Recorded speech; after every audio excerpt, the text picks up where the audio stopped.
Hi, everybody. This is Ernie1 on Podbean. Well, to continue our little run on American history, basically for the fact that it seems not a whole lot of people in this country anymore understand or know anything about our history. So I'm going to throw a little bit of history at us from time to time, maybe for the next 3 or 4 or 5 podcasts. And if everybody likes it, we'll just continue doing it because this is a great country and it's got a lot of wonderful history. This particular lesson is called the Federalists. The supporters of the proposed Constitution called themselves Federalists. Their adopted name implied a commitment to a loose, decentralized system of government. In many respects, federalism, which implies a strong central government, was the opposite of the proposed plan that they supported. A more accurate name for the supporters and of the Constitution would have been nationalists. The nationalist label, however, would have been a political liability in the 1780s. Traditional political belief of the revolutionary era held that strong centralized authority would inevitably lead to an abuse of power. The Federalists were also aware that the problems of the country in the 1780s stemmed from the weaknesses of the central government created by the Articles of Confederation. For the Federalists, the Constitution was required in order to safeguard the liberty and independence that the American Revolution had created. While the Federalists definitely had developed a new political philosophy, they saw their most important role as defending the social gains of the Revolution. As James Madison, one of the great Federalist leaders, later explained, the Constitution was designed to be a Republican remedy for the diseases that most incident to Republican government.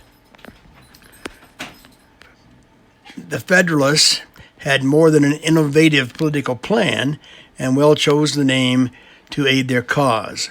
Many of the most talented leaders of the era who had the most experience in national level work were Federalists. For example, the only two national level celebrities of the period, Benjamin Franklin and George Washington, favored the Constitution. In addition to these impressive superstars, the Federalists were well organized, well funded, and made especially careful use of the printed word. Most newspapers supported the Federalist political plan and published articles and pamphlets to explain why the people should approve the Constitution. In spite of this range of major advantages, the Federalists still had a hard fight in front of them. Their new solutions were a significant alteration of political beliefs of this period.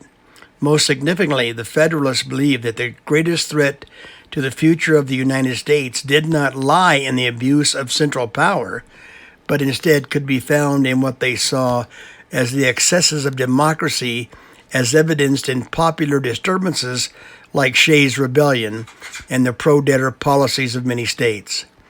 How could the Federalists convince the undecided portion of the American people that for the nation to thrive, democracy needed to be constrained in favor of a stronger central government? And that's this little information moment for history. I hope you enjoy this. Please tell your friends, your relatives, fans, and even your enemies. I think our history is one of the most important things that we as Americans can believe. I think it's very important because if we don't remember our past, we're certainly not going to have much of a future. There were times in our country's past that I know all of us aren't very proud of. But we overcame those problems, and we're selling most of them right now. We continue to work on this form of government that we have, this republic that started with a whole bunch of really brave and very, very intelligent men who, by the way, sacrificed everything that they had so that you and I can enjoy the freedoms that we have today. And believe me, we have many freedoms. Some of the people on the other side of the fence may tell you we don't have any freedoms, that we've lost our freedoms. Well, I beg to differ with that. This country has given more people freedom than any country or countries in the history of the world, not just of the United States, but in the history of the world. We have freed and made more people happy than any other country in the world. So thank you for listening. I appreciate it. And like I say, please pass this around. I'd like my little podcast to grow here a little bit, and I certainly appreciate all the help that I can get. So thank you for listening, and God bless the United States of America. God bless our president and his family. And don't forget to say hello to our emergency responders, to our police department, our medics, the military, and all the people who keep us safe on a 24/7 basis. Thank you for listening.